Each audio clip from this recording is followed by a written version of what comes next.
I used to feel a lack of purpose in my life for a long time, and all throughout my school years I wasn't able to see a way out. My friends did really well in school, they actually listened in class and got good grades, but I lacked interest in everything, and my future was a complete mystery to me. I had no idea what I wanted to do, who I wanted to become, or what I wanted to achieve. This lack of purpose for me eventually led to a bunch of problems like anxiety, depression, and an overall feeling of being cast astray, as if I was lost at sea. That is until I read Outwitting the Devil by Napoleon Hill. Outwitting the Devil was written a year after the publication of Napoleon Hill's famous Think and Grow Rich book, which still actually stands as one of the best self-development books ever written. I remember the first time I picked up this book, it completely changed my life. Even today, it still sits comfortably in the top 5 books I've ever read, and it's always been something I go back to reading every now and again.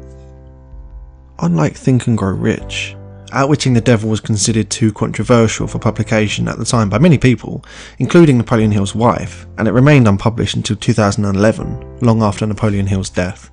The book is mostly written as a Q&A between Napoleon Hill and the devil himself, who claims to influence 98% of the population. He claims to do this through 6 major fears: fear of poverty, fear of criticism, fear of ill health, fear of loss of love, fear of old age, and fear of death.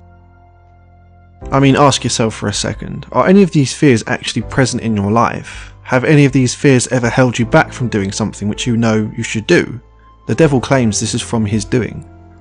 For me, when I was younger and I just finished school, I wanted to teach people the life-changing things I read in self-help books. However, at the time, the fear of criticism constantly held me back from taking action. Actions I knew were in the direction of my goals and dreams. I was worried what people would think of me. After all, who would listen to the quiet, weird kid who just reads books and has no experience of the real world? That was my rationalisation anyway. I wanted to please everyone to a point where I would stop myself from suggesting solutions to people who I saw struggling because I feared the way that they would react to me. The devil suggests that when we fear things, we hesitate, we procrastinate and we make excuses. We'll find any reason not to move ahead on something because of our fears. And when we let our fears get the better of us, we can easily begin to drift through the sea of life with no compass or direction. This is referred to in the book as the habit of drifting. Those who are stuck in the habit of drifting are referred to as drifters. Drifters allow themselves to be tossed around in life as a passenger, allowing external influences to dominate their minds and opinions. They actually lose the power to think and act independently, and almost become robotic. They go nowhere because they're not using their brains to think. Now, the devil claims to introduce people into the habit of drifting through various avenues. For example, early on in the book, the devil explains that the school system is built on the notion of creating drifters from an early age. Children are taught in schools not to use their minds, but rather to adopt the minds of others. Students are graded on the ability to memorise and regurgitate information, not on their ability to become free thinkers and unique problem solvers. I mean, think about it. What if there was a class in school which taught us how to think for ourselves, or a class which encouraged our individuality and uniqueness? How different do you think the world would be today? How many more Bill Gates, Jeff Bezos, Steve Jobs or Elon Musks would there be if we actually nurtured people's uniqueness and creativity and adopted this practice into modern society? But that's not the only thing. The devil then claims to influence us through various other substances like alcohol, which corrupts our power of independent thought, cigarettes, which breaks down our power of persistence, our endurance, and our ability to concentrate, and unhealthy foods as well, which the devil really says overworks our digestion organs, clogging up our bodies and making us slow and sluggish. He then suggests that neglecting to think independently, along with the use of substances like these, causes new habits to form. Bad habits. In fact, any habit which causes one to procrastinate or to put off reaching a definite decision leads to the habit of drifting. Over time, a drifter's bad habits begin to enter the subconscious mind, meaning drifters start to repeat these bad habits without even consciously being aware of it. If it's not fixed, these habits can even become permanent. This is what the devil calls the law of hypnotic rhythm, a law which works both ways depending on our habits. For example, if they're good, we're propelling towards our goals and dreams. However, if they're bad, we end up filled with regret on our deathbeds wondering where the hell the time went. So, we know the devil's tactics, but how do we outwit him? To put it simply, become a non-drifter. In the book, Napoleon Hill forces the devil to share everything with him, even the solutions of breaking free from his control.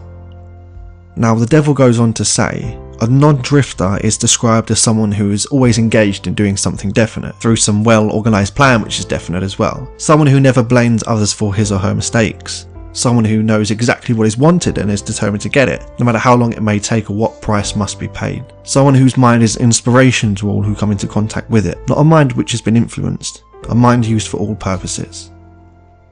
How do you become a non-drifter? If you feel like a spectator in your life or you're just simply struggling with procrastination, there are 7 principles from the book which I found incredibly useful, which can be put into action straight away to help you stay on the track of a non-drifter, far away from the habit of drifting.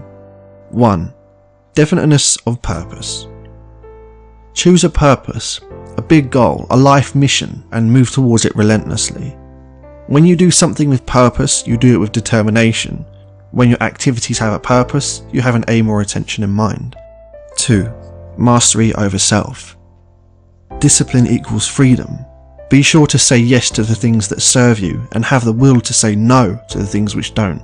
If you're driven by impulse and self-gratification all your life, you'll go nowhere, like a drifter. 3. Learning from adversity. Failures are just failures. We can either let them consume us, or we can use them as lessons for our next trials and tribulations. It's up to us. Every adversity, every failure, every heartache carries with it the seed of an equal or greater benefit. 4. Controlling environmental influences. Remember, you're the average of the 5 people you spend the most time with. Who you hang out with matters. The environment in which you work and live matters. Successful people surround themselves with other successful people. 5. Time. Time can make drifting and negativity permanent, but it can also make positivity and wisdom permanent. In an age of self-gratification and dopamine buttons in every app, it's easy to forget that the best things in life take time to manifest. 6. Harmony.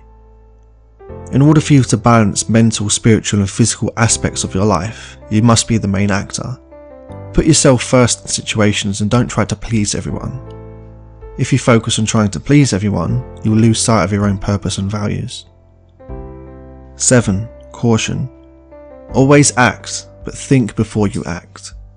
Planning in advance is essential to becoming a non-drifter. Think about it. If a football team failed to plan before a game, how much more would it affect them out on the field? They'd probably lose, wouldn't they? Getting what you want from life requires positive thinking, a definite plan of action, and a clear purpose.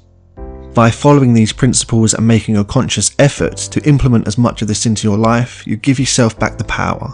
The power to control your thought patterns and habits. The power to build a better life. The power of self-awareness. The ability to ignore or reject external influences which do not serve your purpose in life. The ability to think for yourself. Remember that your dominating thoughts attract, through a definite law of nature, by the shortest and most convenient route, their physical counterpart. Be careful what your thoughts dwell upon. Considering this book was written 80 years ago, I still think it carries a lot of weight, and it made me realise that although a lot has changed since then, people really haven't changed that much. Before I read this book, I used to think that motivation was the most important thing. I was wrong. Motivation is a feeling. Motivation comes and goes. I mean, it's great as a temporary push towards taking action, but I feel it is discipline which is key to living the life of a non-drifter. Discipline is forever if mastered. And it is discipline which eventually breaks down the barriers of old negative habits. The discipline of respecting yourself enough to saying no to the things which don't contribute towards your purpose. And the discipline of saying yes to the habits which propel you towards it, laying the foundation for new positive habits, and ultimately, a better, brighter future.